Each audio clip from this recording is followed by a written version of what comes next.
Killed. I would just like to take this opportunity to thank the London Firefighters Pipe Band. They did a wonderful job, and I think everybody really enjoyed them. I know I did.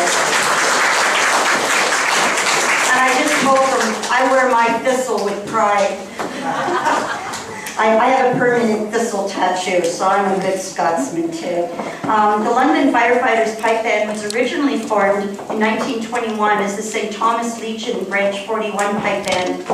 Since then, the band has performed and competed under several names, including the Chrysler Highlanders, McNish Distillery Pipe Band, and St. Thomas Police Pipe Band. Since 2003, the band has been sponsored by the London Professional Firefighters Association. Thank you so much for sharing our British Home Child Day with us. It's much appreciated.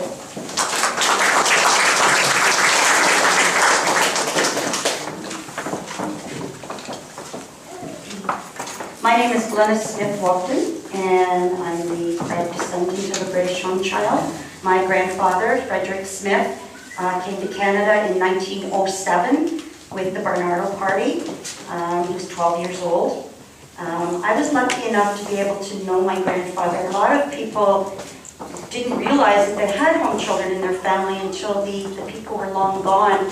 But I was lucky enough to know my grandfather, and he actually lived to see grandchildren and to see my daughter born. So he died as a great-grandfather. So it was kind of nice. But again, we didn't talk about it. It was taboo. And this is why we're here now, because we want to be able to open up and talk about our ancestors and just let them know that we're thinking about them, and that even though their life was hard, we still love them very much. British Home Child Day was actually declared for September 28, 2011 by MPP Jim Brownell, who happens to be in my riding in Cornwall, South North Stormont, Dundas, Glengarry area. His grandmother was a British Home Child, and she was, I believe, 9 years old, and she arrived in Canada on September 28. It took a lot of readings in provincial parliament, but it finally got through, and that's why we celebrate this time of the year. And again, there's groups popped up all over the place, and it's just so wonderful to see that we are honoring these descendants of ours. At this time, I would like to introduce your Mayor, Matt Brown. Matt sounds like me, wears many hats. Committed to community service, has been a volunteer for the past 20 years, past president of Child Reach, co-chair of Hyde Park Lions Club, and the Northwest Optimist Santa Claus Parade, and a steering committee member with the Walk a Mile in Her Shoes fundraising event for Women's Community House, and is a member of the Hyde Park Lions and Optimist Club. One of Matt's greatest sources of pride was his work in the London Strengthening Neighborhoods Resident Task Force. Matt's work as part of his citizen-led initiative was a key motivator behind his bid for council in 2010. Mr. Brown. Thank you.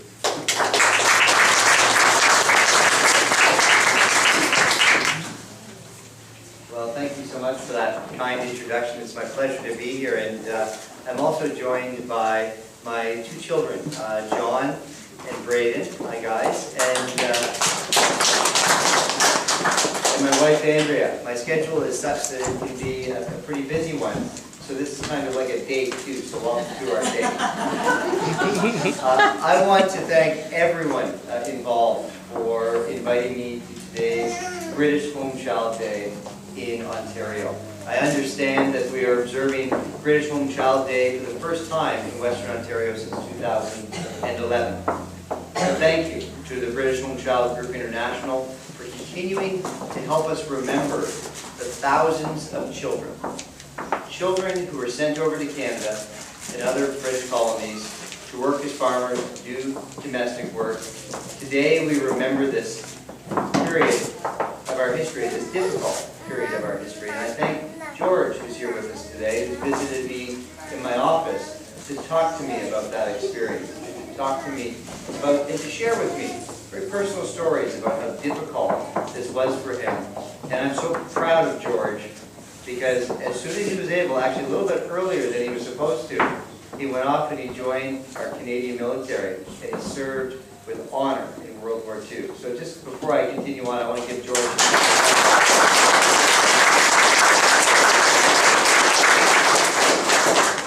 George, you really are truly an inspiration to many, and you have served our country so well. My grandfather served in the Queen's Own Rifles, and I've shared that story with you, and even at a young age, he taught me that you thank veterans every opportunity that you have. And so George, on behalf of the City of London, City Council, and myself, thank you for your service.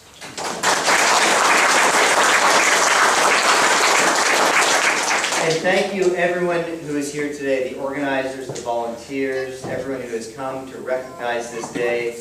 Because what you're doing is you're providing people with an opportunity to learn about this part of our Canadian history. And for the opportunity for stories of these children to be shared and to be remembered. Thank you so much. Thank you.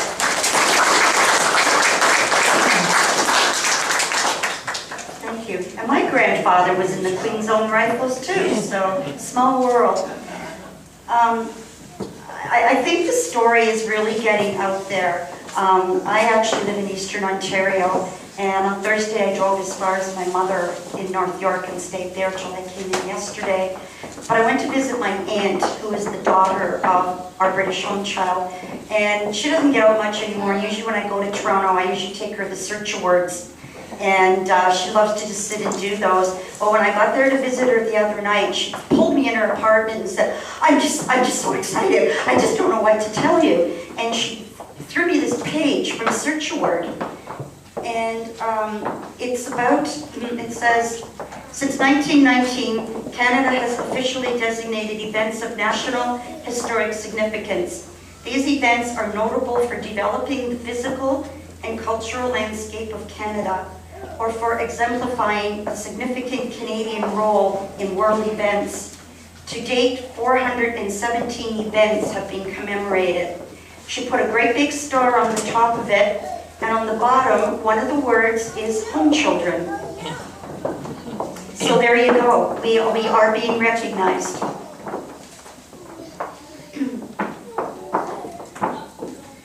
I'm going to ask our Media Relations Director, Mr. Mike Quackenbush.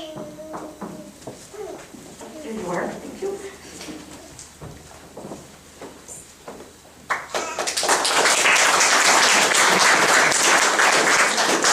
Good afternoon, everyone. So today, there we go, that's better. Today I bring to you a personal message from the Premier of Ontario, Kathleen Wynne, who unfortunately couldn't be with us here today, although she did kind of pass on her well wishes and this wonderful message from her. So on behalf of the Government of Ontario, I'm pleased to extend a warm greetings to everyone attending the British Home Child Group International's historical celebration of British home children at London's Fanshawe Pioneer Village. Between 1869 and 1948, more than 100,000 orphaned and abandoned British children were sent to Canada to work as indentured workers and domestic help. Most of these boys and girls, between 6 months to 18 years of age, settled on farms in and around Toronto. They are known as British home children. Tremendously, adversity, poverty, and hardship mark their young lives. Showing admirable resilience and determination, many of these boys and girls established their roots in this province and went on to lead productive lives as adults, helping shape Ontario's history and its economy and its social fabric. 4 years ago, Ontario declared September the 28th as British Home Child Day in Ontario, a day to recognize and honor the British children and their immeasurable contributions to our society. I commend the British Home Child Group International, Fanshawe Pioneer Village, and the generous sponsors and supporters of the London Heritage Council, the London Arts Council, for supporting this event, which commemorates the ancestors of 1 in 10 Canadians. Please accept my best wishes for an engaging and memorable weekend. Kathleen Wynne.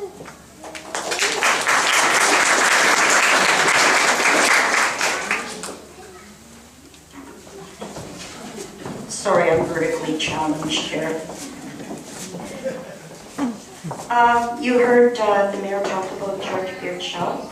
George Beardshaw is a Barnardo boy, a home boy, whatever they used to call them back then. He arrived in Canada in 1938, and he was sent from Britain to a town called Little Britain. It's near Lindsay, to work on a farm. He actually came over on a ship called the Empress of Australia, and just a few months later, the King and Queen actually arrived in Canada on that same ship. So he was a very lucky young boy to be able to be on such a wonderful ship. And we're going to invite Mr. Fanshawe to the podium now just to say a few words to you.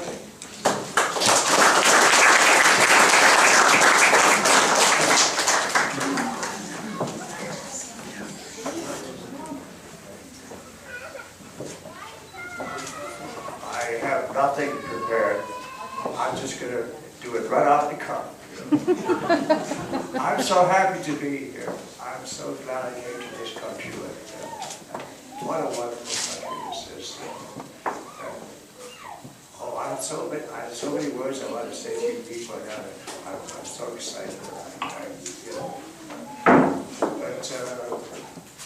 I spoke in Toronto last year on behalf of the Hope Children, also as a second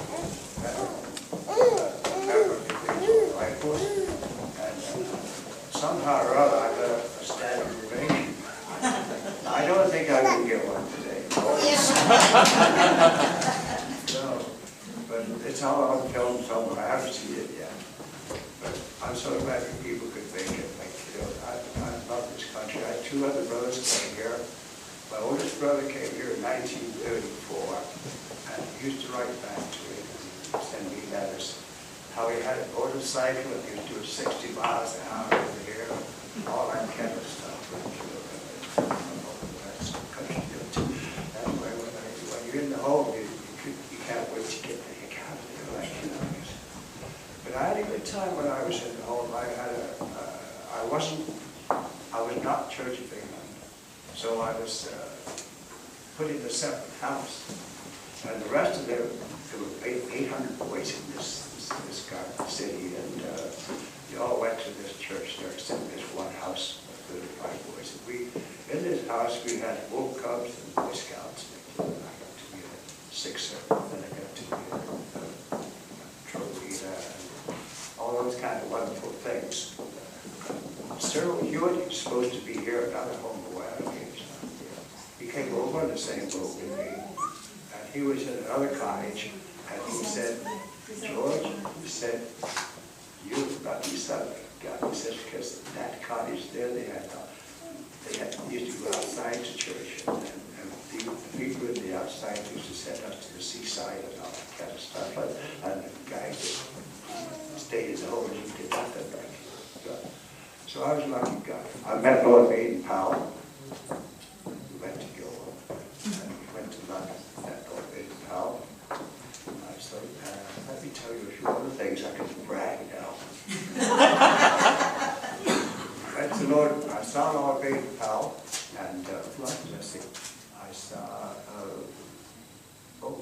Mr. Montgomery, General Montgomery, and we had him over here for our 100th anniversary of the Queen's Old Rifles that I met here.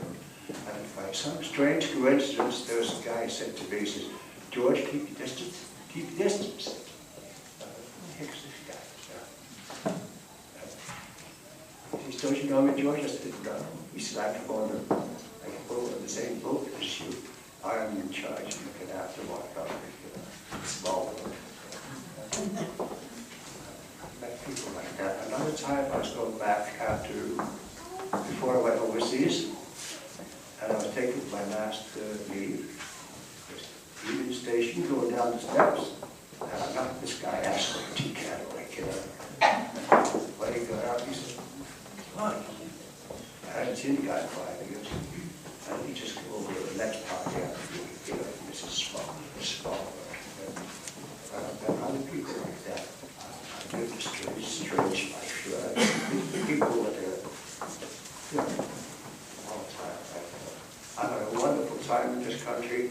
I'm 92 years old, and I want to stay around for a lot longer because it's such fun. It's such a fun country. I love it here. And my wife there. I've got one more guy I want to mention. There's a guy all the way from Holland. It's funny, you're right all the way from Holland. I think just to be here to talk to you people. Hey. And he's written Stand up.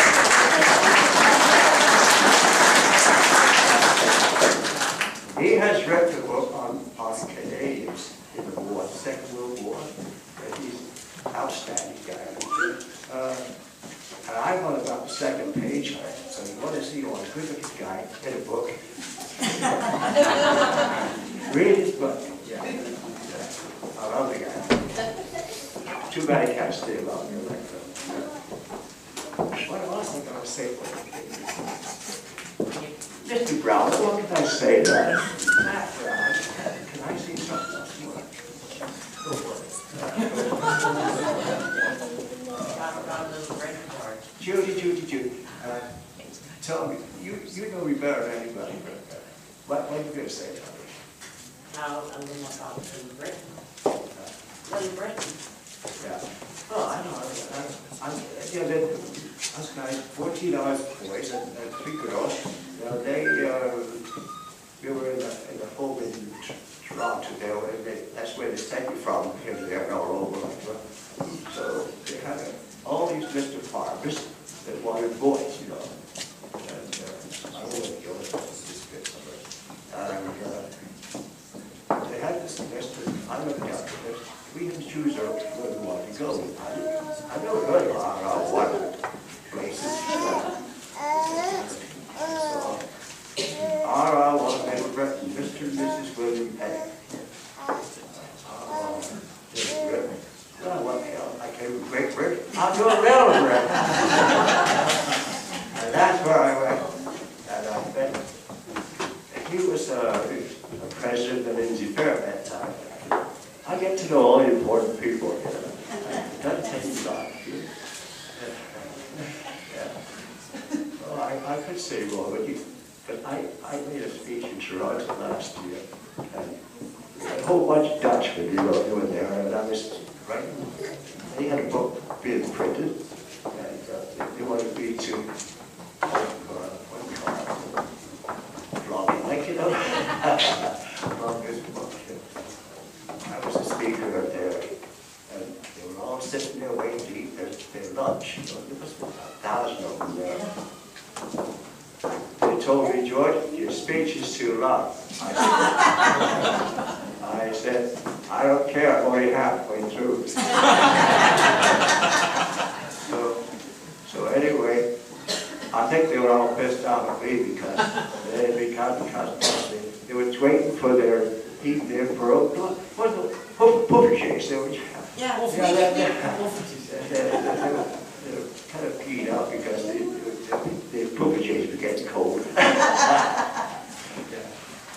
Okay, so what do you think now? What do you think now?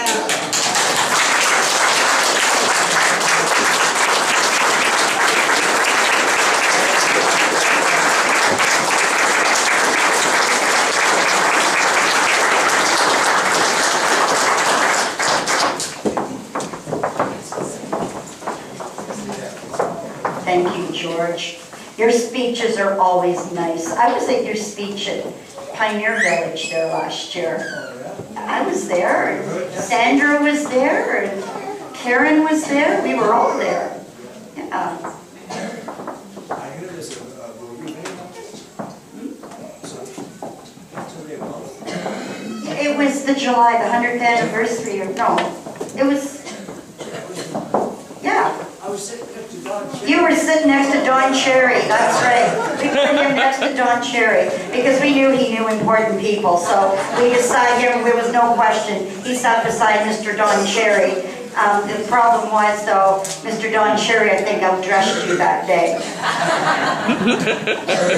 We are waiting for another British home child, Cyril Hewitt. He seems to be a little bit late. So what we're going to do is we're just going to go on to, I guess we'll do Claire. Do you want to go next? Okay. We're going to go on to Sandra Joyce.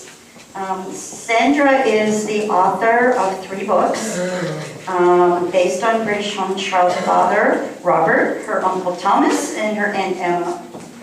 The Street Arab was launched at the first British Home Child Day in Ontario on September 28, 2011, and that was actually on my turf in Upper Kennett Village in Morrisburg. And her second book, Belonging, was launched in 2014.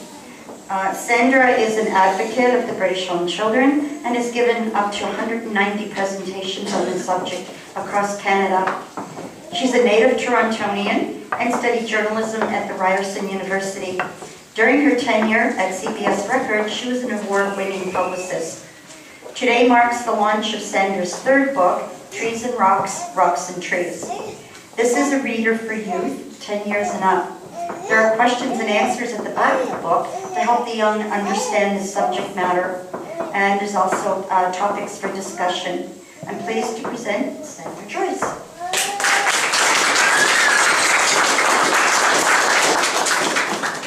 Thanks very much for coming out today. It's really nice to see so many happy, smiling faces. And the sun is shining, which is a bonus. Little did I know when I found out that my dad was a home child that 10 years later, I would be going around and doing presentations, and I would have written my third book. I found out about my dad on a trip to Pier 21 in Halifax, and just by chance went on the tour, and then at the end of the tour they have a research room, and I went into the research room and typed my dad's name in, knowing that he had gone through there as part of the Canadian, Royal Canadian Army Medical Corps. All the military went through Pier 21 and came back through Pier 21. And I expected fully to find that on when I found his name. The researcher got excited and he said, well, your father was one of the first, on one of the first ships that actually came through Pier 21. And I thought, that doesn't match the time frame that I'm thinking about. So he said, would you like to see a copy of the passenger list? Of course, I wanted to see it. He brought it out, and it was 1925, and there were a whole list of children on this passenger list altogether, destined for farm work, destined for Brockville, Ontario. So that piqued my interest. There has to be a story behind this, I thought. I'm a journalist by nature, and I studied journalism at Ryerson University in Toronto. So I thought, I really need to do something about this, because here I am finding out that I'm the daughter of a British home child, and I have no idea what it is, and it's a huge part of our Canadian history. So I decided that I was going to do even more research and write a book about it. That was my first book, The Street Arab.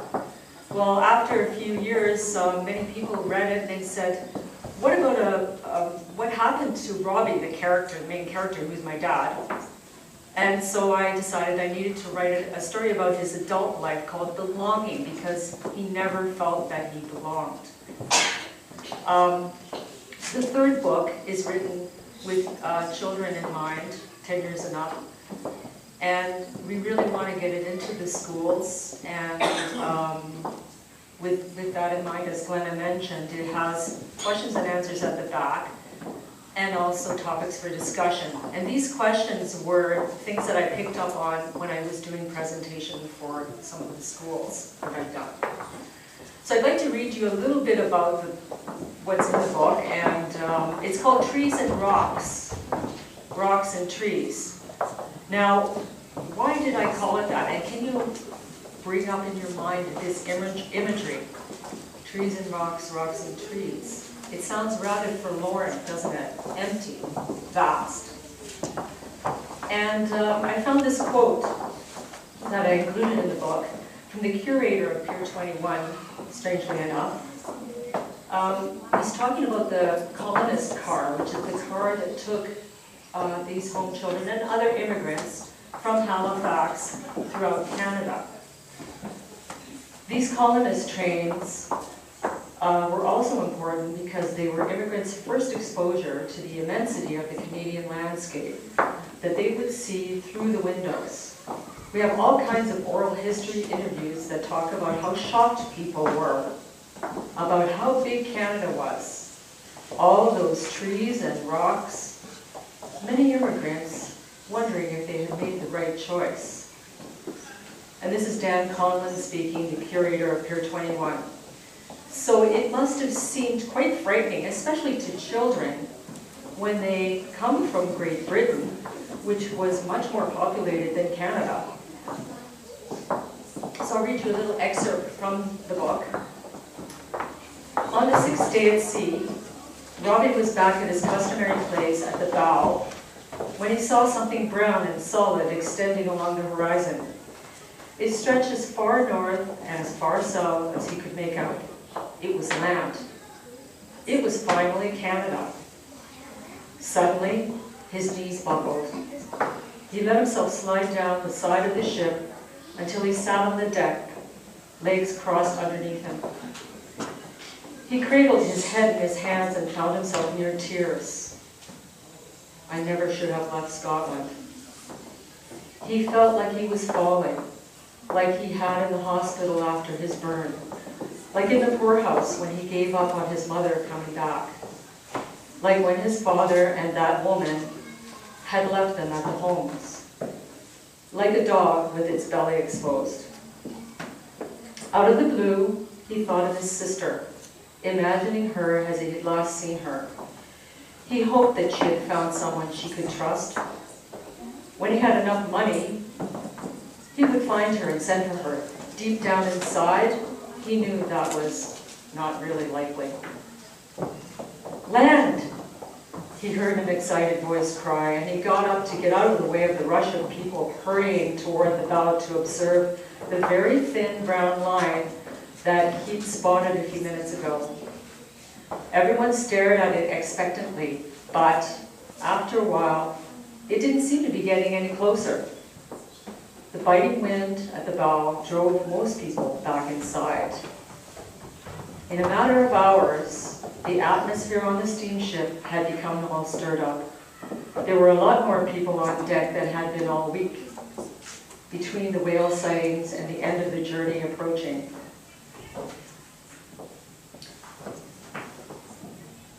Overnight, the land had taken on definite shape and a rich earthly color. You could even make out trees. In fact, it looked like the whole coast was a forest, standing up straight and dense, like bristles on a brush. It was bitingly cold on deck. He pulled his arms in through his sleeves and stuck his hands under his armpits for warmth. He hugged his body, thinking it was supposed to get warmer near the shore, not colder. The only person on deck, the English sailor, came towards him with binoculars. "Good morning. Would you like to have a gander with these?" "Bring them back when they're finished." He passed them to Robbie. Robbie trained the binoculars on the shore, but all he could make out were trees and rocks. No sign of lumberjacks, or cowboys and Indians, or teepees, or anything else. And that's the last part I would like to read, but it just shows you when he arrived, and then there's another part later on when he's traveling on the train, that he was it made him feel very lonely to see the landscape. And I can imagine when you think about the children, 8 years old, and seeing that for the first time, and being away from home and their home country, how they must have felt. So this becomes a passion, I think, for people who are telling this story, because it is such a large part of Canadian history. It's something that not only the 1 in 10 descendants of home children need to know, but it's something that all Canadians need to know. It's a very important part, and I think that Canada, the foundations of Canada, were built on the backs of these children. Thank you very much.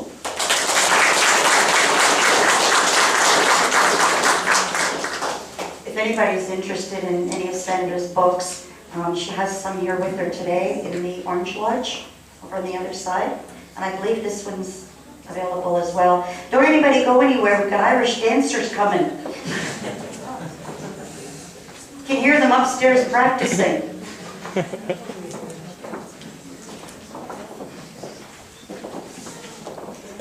I'm introduce you to a young lady named Claire Halstead. She's a PhD candidate in history at the University of Western Ontario. Her research focuses on British children who were evacuated to Canada during the Second World War, unlike our British home children.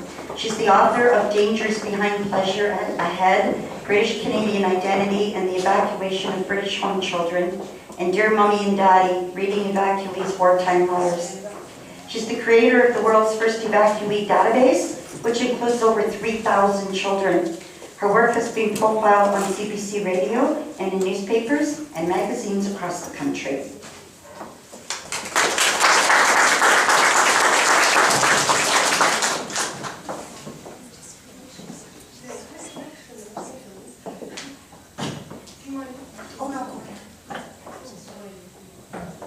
Well, thank you so much for having me today and coming out. Unfortunately, I don't have George's gift of the gab, so I won't be going off the cuff today. I'll be going very much on the paper. So, on the 11th of July, 1940, Marie Williamson sat down in her Toronto home to write a letter which would forever change the lives of two families. Already raising two small children of her own, Mary wrote to Margaret Sharp, her cousin in England, with an offer to care for Margaret's 3 sons for the duration of the war. Her letter heralded the gravely changing circumstances of the war. Despite the widespread belief that British cities would be immediately bombed upon the outbreak of war, what actually came were a few months of relative calm, a period which we now know as the Phony War. The invasion of France in the spring of 1940, however, suggested that an invasion of Britain could be next. This heightened anxiety was transposed onto Britain's children as they, most at risk of both physical and psychological trauma, needed to be removed from harm's way. Marie's letter illustrated this fear as she wrote, "The more children we can have out of England, the better we will be pleased." Like thousands of Canadians who put pencils to paper to offer safe homes to British children, Marie promised that she, her family, and her friends would clothe and look after the boys just as if they were their own. With such offers of hospitality in hand, as the battle of Britain raged in the skies above, streams of children said farewell to their parents and set sail for Canada. After a number of successful arrivals in Canada, tragedy struck when the SS Benares, carrying 90 evacuee children, was torpedoed in September, after leaving the port on the fateful Friday the 13th. Cast as a national loss of innocent souls, overseas evacuation was indefinitely postponed. Just to let you know, past Thursday, September 17th, was the 75th anniversary of that tragedy. So in total, however, 1,532 children came through the government scheme as the Children's Overseas Reception Board, which I might refer to now as CORB. An additional 1,600 came through private arrangements, and they safely arrived in homes in Canada. So my research focuses on British children who came just in the Second World War. The children are often referred to as evacuees or guest children, and they were voluntarily sent to Canada by their parents so that they could be protected by war. Although we now know that Britain was not invaded, the threat was very, very real. So throughout my research over the past 4 years, I've had many people, understandably, confuse evacuees with British home children, and I understand that British home children, or people researching them, get confused, or people get confused with it as well. So speaking to you today, such an educated audience on the topic, is such a pleasure because we're able to distinguish between the two groups. We'll talk about the differences between the two. We'll share some evacuees' experiences of evacuation, and we'll include some tips if you're willing to do some research on your own family. So for similarities, home children and evacuees came from Britain, obviously. Both came as children, so not as adult immigrants, and both, of course, came to Canada. However, whereas home children were usually orphans, and now the term, as we understand it, means that you didn't have any parents. Back then, it meant that you could just have had one parent. So usually they were orphans, whereas evacuees were not necessarily orphans at all. They presumably had loving families who wanted to keep them safe, so much so that they were willing to send them alone to live with strangers in a different country, across an ocean, for an unknown length of time. Furthermore, Furthermore, as home children were to stay in Canada permanently, evacuees were temporary immigrants. After the war, the majority of them did return back to Britain.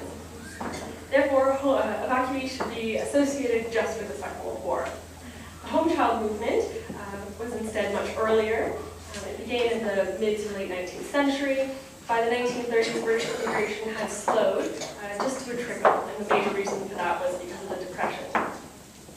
Another difference between the two groups is that evacuees, on the whole, had a much more privileged experience. And I'll get to this in a minute, don't worry, I will read some letters. We're getting to the juicy bit. So this is not to say that evacuees did not experience familial separation and sadness and even long-term psychological struggles. But they were not brought to Canada to fulfill any sort of labor shortages. While British home children often arrived in Canada and were placed in work homes or residential schools or farms, evacuees were carefully placed in Canadian foster families. These homes were rigorously investigated, actually. They went through a very strict process of being vetted, and then when the children were placed there, they were monitored quite frequently. Such preferential treatment, therefore, was not given to the British home children. In fact, while Canada might have needed home children, at the time of the war, Canada wanted evacuees. Canada wanted the opportunity to care for the children of Britain, its imperial mother. We may not think of today in terms of the empire, but certainly in the 1940s, the bond was very strong. This was so much so the case that Canadians had offered help to help the British children even before war broke out. The Globe and Mail article, Our Duty to British Children, from the 8th of July 1940, so it's before war broke out, publicly reflected Canada's imperial obligations by, quote, helping little princesses in the palace to the babies of the slums. This sense of duty inspired widespread nationwide pledges. Specialists, for example, at the Toronto Hospital for Children and the Department of Pediatrics at the University of Toronto offered to supervise the health of evacuees, while Rotarians in Lindsay, Ontario proclaimed their unanimous support for sheltering British children. The Canadian Corps even offered assistance from veterans organizations in response to the hospitality shown by them in the last war, as, quote, every man who served in the Canadian Army carries, locked in the chambers of his memory, very grateful thoughts of the kindness many paid to him in private homes in England, Scotland, and Ireland from 1914 to 1919. By June 1940, a survey conducted by the Voluntary Register of Canadian Women revealed 10,000 homes were ready for British children. To show a nationwide dedication to the cause, the Globe and Mail printed a symbolic roll call. New Brunswick ready, 100 offers in Alberta, Nova Scotia willing, welcome in Montreal, prairies are ready. Evacuees were therefore not used as a source of labor, but instead were philanthropic causes. Because of the imperial and patriotic sentiment, and because of the Benares tragedy that halted the evacuation program, evacuees became little wartime celebrities, and this is really what I argue in my research. Rather than refugees, they became known as guest children, a term that was highly preferential and implied that these children were not unwanted, or simply far distant family members coming to live with their distant relatives in Canada for the war. So with all that said, my research examines these evacuees' experiences more broadly, and a problem that has faced historians and researchers is that we really didn't know who these children were. We roughly knew that some came, but we weren't able to identify who they were.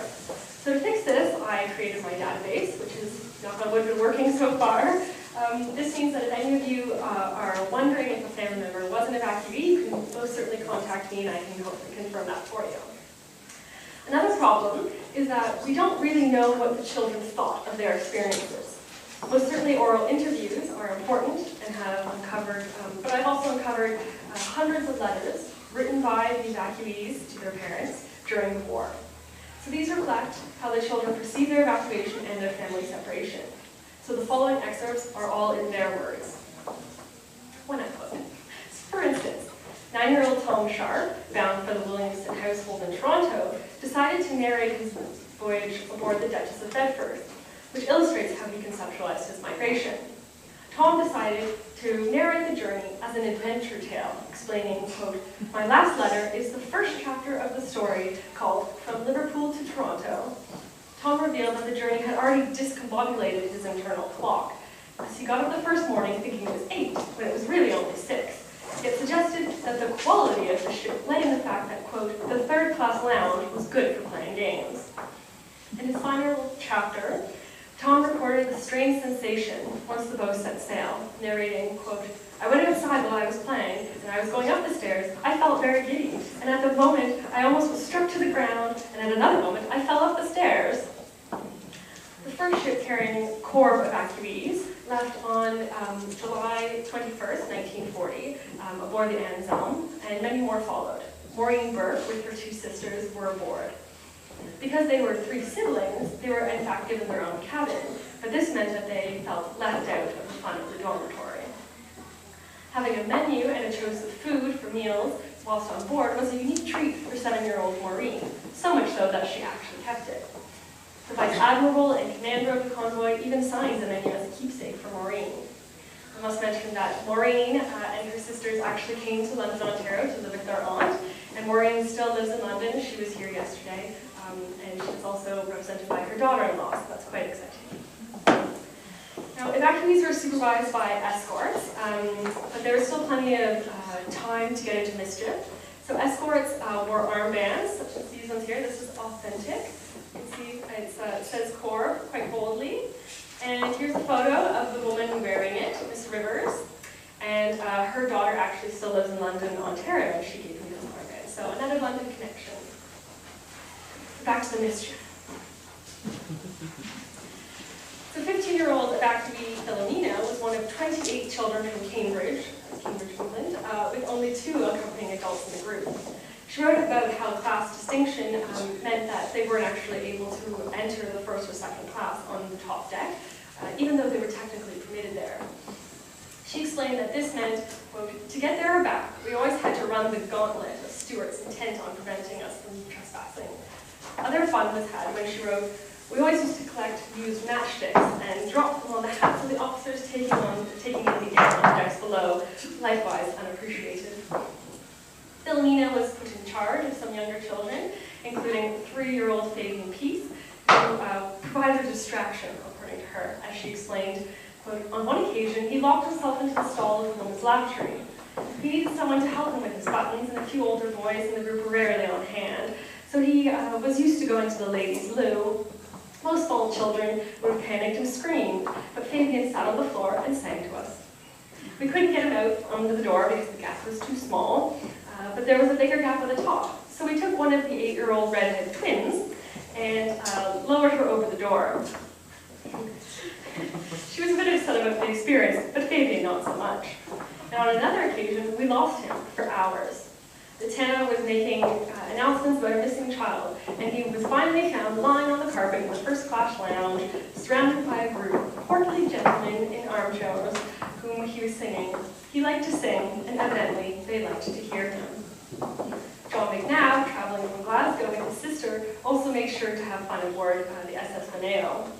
Their mother had sewn their birth certificates and other papers into the lining of his sister's coat. And of course, being nosy, Emily apparently unpicked the stitching and decided to put them out the porthole. And this actually meant that she used the wrong middle name for her whole life, apparently, according to John. So, of course, the week-long journey was not always fun and games.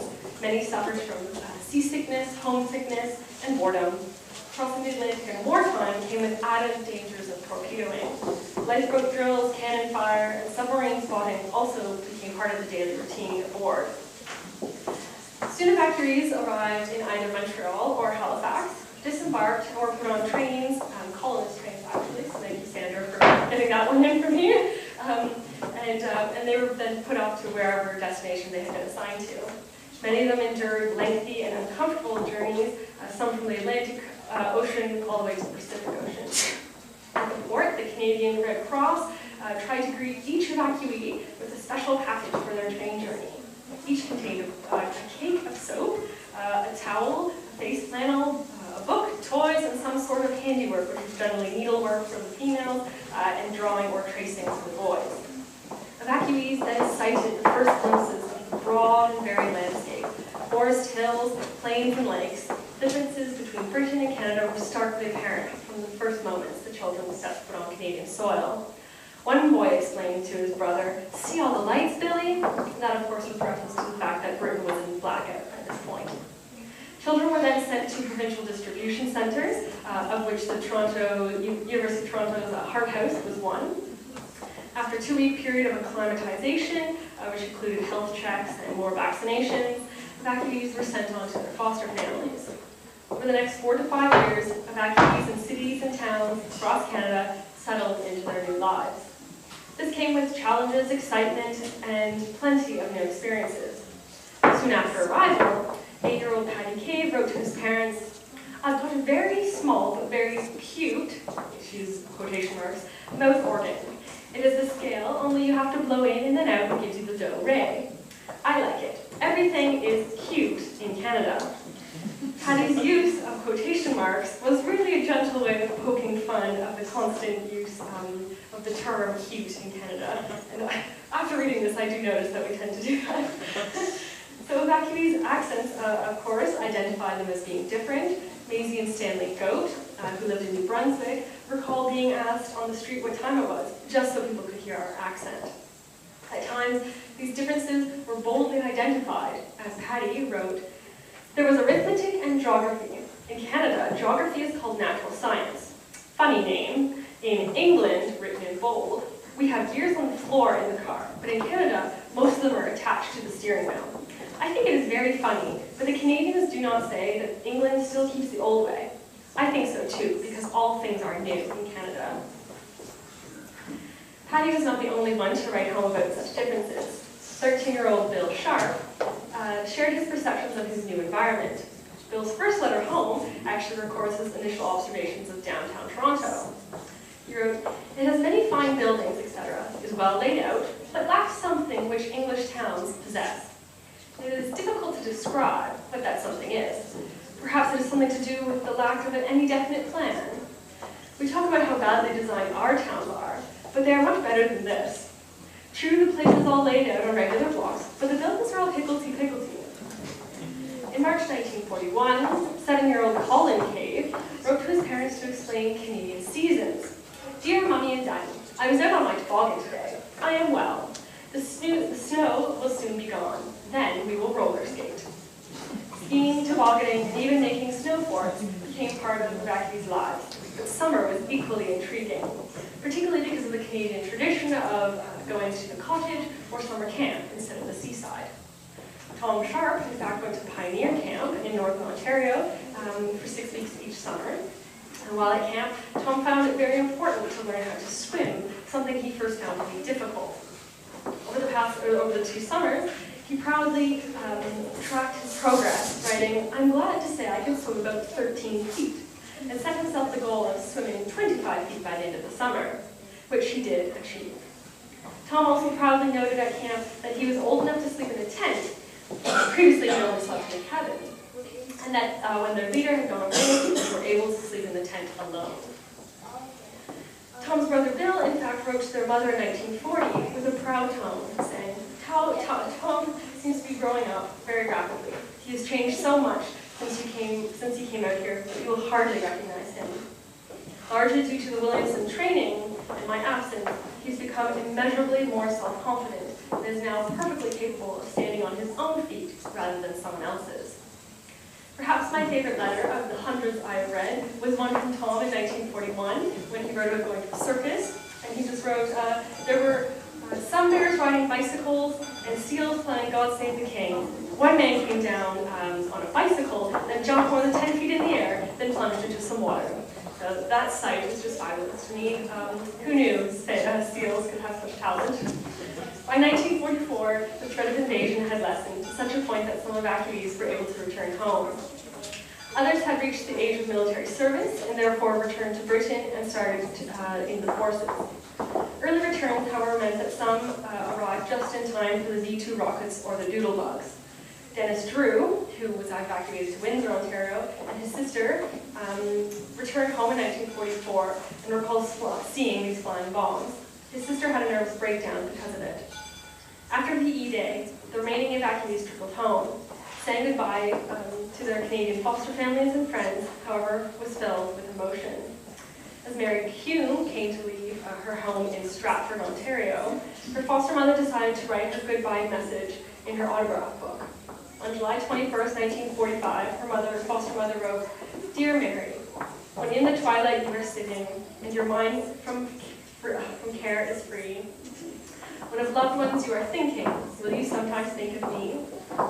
Writing his goodbye in the form of a poem, Mary's foster mother signed message, "Love, Ma Hollowbeck." Mary Hume vowed to return to Canada permanently and returned to Stratford in 1947 and now lives here in London, Ontario. So affected by their time in Canada and because of the grim post-war austerity in Britain, many evacuees permanently emigrated to Canada.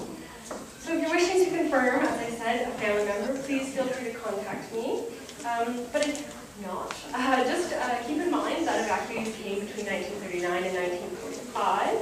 Another way is to confirm that, of course, they're British. Some other children did come from Europe in more limited numbers, for example, from Czechoslovakia, but they were referred to as refugees rather than evacuees. And of course, confirm that they came alone. Some children did come with their mothers, and sometimes they are considered evacuees, but there was no state-funded program, so it's a little bit of a gray zone. And lastly, I use the term evacuee throughout this presentation, but they were also known as broadly British children, and most popular, of course, was British guest children, especially in newspapers of the time. So in conclusion, these evacuee stories seem much happier than the legacy left behind in the British home children. Although we cannot assume that all evacuees had wonderful experiences in Canada, it does seem that evacuation was facilitated on very different grounds than the home child movement.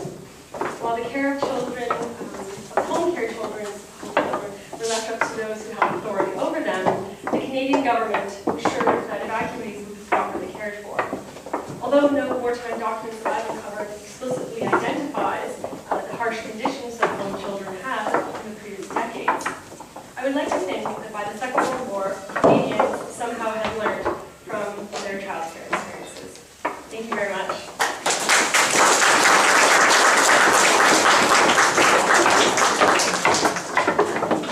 It's true, a lot of times when we talk about British home children, a lot of people say, oh, those are the children that were evacuated during the war. So we should have you in our back pocket when people do get confused.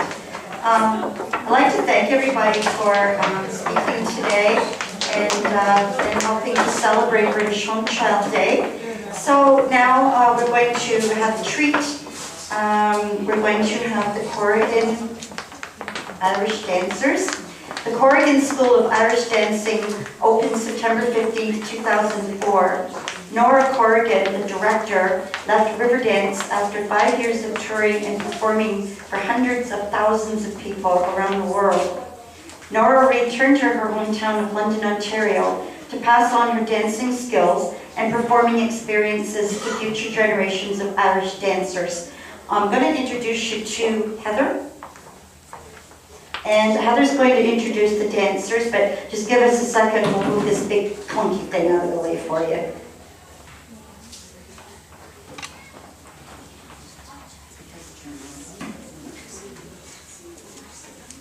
Oh, okay, yeah.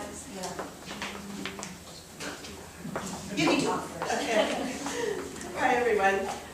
Today we have some dancers from the Corrigan School of Irish Dancing, as was mentioned. All of the girls that are here today are preparing to go to the Eastern Canadian Championships in November. So even our youngest one that you're going to see today, she will be going to the championship. They all practice between 5 to 12 hours a week, and they're all working hard to get ready for that. We're very honored to be here and be a part of this day with all of you, and I hope you enjoy the show.